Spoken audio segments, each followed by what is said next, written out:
Hi, good morning po mga paps. Tayo po ay magluluto ng galunggong, pritong galunggong, tapos linagyan po natin ng talbos ng kamote. Ang aking nilagay lang po ay kamatis saka sibuyas. Ito po atin na pong sisimulan. Nilagay ko na po sa kaldero, pinakuluan ko na yung ating prito. Yan. Dito po yung ating linuluto. Ayan na po. Ayan. Ito, nagprito na rin po ako ng galunggong. Yan. Itong galunggong, saka yun po. Yan yung ating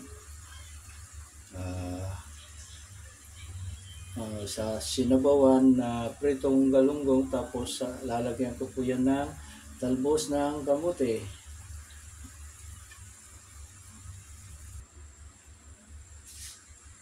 Ayan na po, nilagay ko na po yung ating kamote. Konting kulo na lang po yan. Luto na po yan. Ayan, yung ating sinabawan,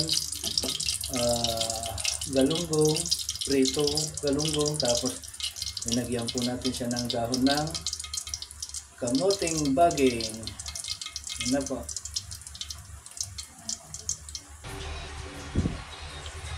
Ayan na po yung ating dinutong pritong galunggong na nilagayan ko po ng talbos ng kamote. Ito na po. Yummy. Sarap. Ayan. Tapos na prito pa rin tayo. Pritong galunggong. Yan po. Kain na po. Ayan. Ayan na po siya.